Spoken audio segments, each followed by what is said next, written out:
Hello, today I have a message called Transform Quietly, starting with you are held in love at all times, and that never changes.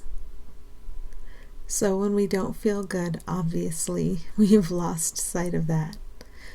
But it's well worth stopping to remind ourselves and stopping to pay attention and stopping to apply that to everyone. Everyone is held in love at all times, and that never changes. So what's steady in all of us is real, and tuning into this steadiness and learning to trust it by intentionally spending time here, by intentionally redirecting and spending even a second or 2 seconds of time here, reminding ourselves of the steadiness that everyone shares. We're held in love at all times, and that never changes. And we don't have to judge this by the events of time and space. We don't have to try to disprove this by remembering something that happened in the past, because everything that happened is already in the past. This is now. This is the reality of everyone as they truly are. All these ups and downs we seem to have had. What holds us, where we are, what we are, it never changes. You could say it expands forever, it extends forever, it grows forever, it's constant, but it doesn't change. Now here where we've misperceived, we need change, and we can invite the change that's beneficial to everyone. And the more we spend a second or two or more focusing toward this steadiness frequently, the more we allow the change to come into our experience and into the experience of all those we're calling other, that reassures us and shows us how cared for we are, how clear our paths are, how obvious our paths are, how loved everyone is. And we don't make exceptions. We include everyone in having a clear, obvious, loving path. We're not judging anybody's past. We just want to go from here ahead with everyone, and we don't want to make any exceptions. Because that's you. You don't want to leave a piece of you behind. You just want to allow yourself to be released from what you've been using to imprison yourself, and that could be an image of another wrongdoer. Okay, everyone is doing what they feel able to do. And if we have any reactivity to what another seems to be doing, we can take a look at that. It's just an opportunity. It's just a place where we've chained ourselves down and we're judging something and we're focusing on a past. If we're focusing on a doing, that doing's already been initiated. It's done. It's in the past already. And our power isn't in the past. It's right here. It's right now. The thing that blesses everyone is right here and right now, and it has nothing to do with the especially good or the especially bad things anyone seems to have done in the past. It has nothing to do with it. It's just a shareable power. So when you start to drink from this well, dip into this well, doesn't Jesus say something like, "Drink of me and you will never thirst again"? Something like that. This nourishes everyone to drink from this well. It doesn't make exceptions. It brings blessings to everyone. And there's no analysis of what seems to be going on or what was going on. And if we're analyzing what seems to be going on now, remember that's based in the past. We're looking at a past and we're analyzing it and we're interpreting it. And ego has many, many reasons for analyzing a past and settling on an interpretation of it, and using that interpretation to either uplift someone above others or condemn somebody, and smash them down below others. And it's madness. It's insanity. We've been completely bonkers. Totally crazy. So, when we look at the cast of characters and what they seem to be doing, they're all doing what they feel able to do within the range that's available in front of them. And whatever they're doing because they believe it will bring them peace. And whatever they're doing is what we wanted to see. Because if it's your dream and you're looking at a character, what you see done is what you believe is possible. And you believe it's possible because you want to see it. Like if you wanted to come into a world of opposites where love could be opposed, even though love can't be opposed, then what you want to see is love being opposed.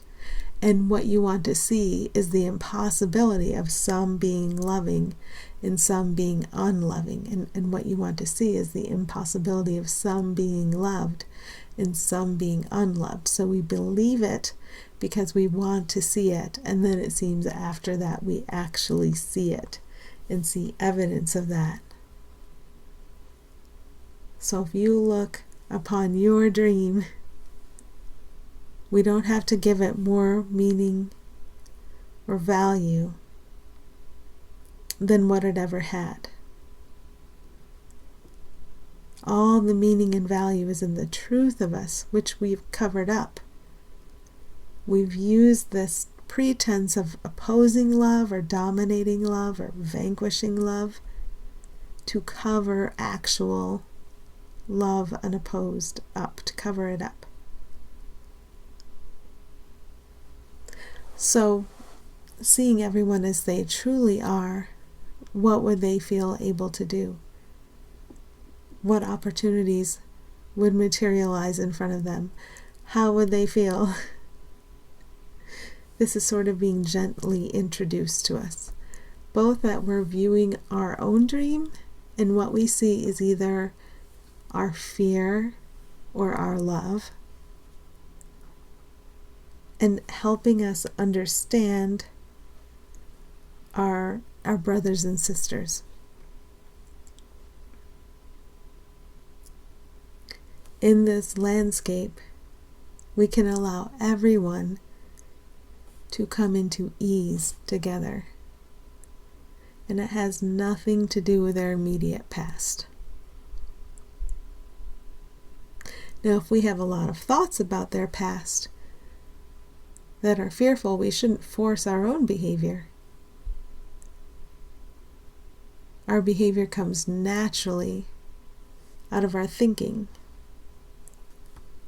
But as we pay close attention to our thinking and reorient, then what we're seeing is coming from that reorientation, and the characters actually start to appear differently. And what they feel able to do looks different. Why? Because you allowed the change in what you're seeing and experiencing. So your looking enables. People talk about being an enabler. Go ahead, be an enabler. Enable everyone to remember who they are. Enable everyone to be able to look with love upon everyone and everything. Enable everyone to be gentle. Enable everyone to be powerful. In the sense that power is love without opposite, and that's the only real power there is. Enable everyone to share everything they are with everyone. Enable everyone to see everyone's innocence. Go ahead, be an enabler, because the way we look enables. And if we've been looking at things the wrong way and totally misinterpreting everything and seeing things as they are not and never could be, we haven't done anything wrong, but there's a different way to look now. And we can always say yes to that option. Okay, so the past seems to exist, and yet I don't know the first thing about it. This is always a good platform for beginning. So if you find yourself focused upon a past and it doesn't feel good, this is one way of approaching it and starting to turn around. Well, I'm looking at this past.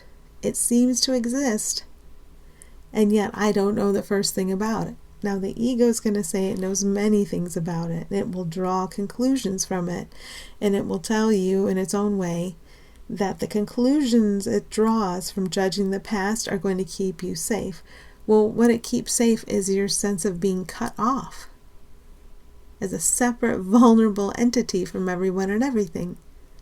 And you are empowered and enabled when you see that you've always been joined with everyone and everything in the same power, in love. And that's the truth of you. So whenever you've been seduced away into thinking about the past and judging it, the past seems to exist, and yet I don't know the first thing about it. Start clean, start fresh. Start like a 1-year-old. Start like a 1-month-old. Start very fresh. And because you don't know anything about anything, you can be supplied with what you need. When I think I know things about things, I block a fresh approach or a fresh way of seeing and approaching things. And I know how it feels to feel blocked, so I can start there and just respond appropriately when my feeling tells me I need a new response. You don't have to rip anything away. So this is not about changing anyone or anything or yourself to become better. You can allow everything to transform quietly. So when we go quiet and when we start to examine, this is the feeling, this is the thought, let me set the thought down, let me reorient toward what is real. What is real is my only goal, that's my only goal. What is real? Now here we are in the quiet. And in the quiet is where transformation we don't understand. We don't even understand it right now. Transformation beyond all reason we've ever known can occur as we learn to focus consistently upon this quiet place, like a child at rest. Like a child who had a nightmare, who's finally calming down and just resting, being held. Right here in that spot. That's where we can allow the quiet transformation. And what appear to be people and things and conditions are not transforming, obeying the ego's commands and dictates. I want this, I need this. But the forms that appear seem to meet our needs as we see them. The forms that appear seem to meet the needs of others as they see them. At the same time, we begin to learn we need less and less and less. And then everything transforms quietly and accordingly, because we've made our focus on this quiet and vast and loving power the most important thing in our day. So that's what I'm focusing on. Remembering that past seems to exist, and yet I don't know the first thing about it, and that's okay. Because I can be shown, and everyone can be shown. And instead of judging anybody, especially up or especially down, I can just enable them by looking and seeing the same beautiful thing in them that I see in you. Then my experience gets to line up with all that, and the experience of all those I see out there gets to line up with all that, and we get to see everyone's needs as they see them, being met in gentle and loving ways. And any sting having a need seems to bring to us softens, drains away until we start to remember we don't have the needs we thought we had. And that softens and transforms in this quiet place. Okay, that's it for today. Thank you.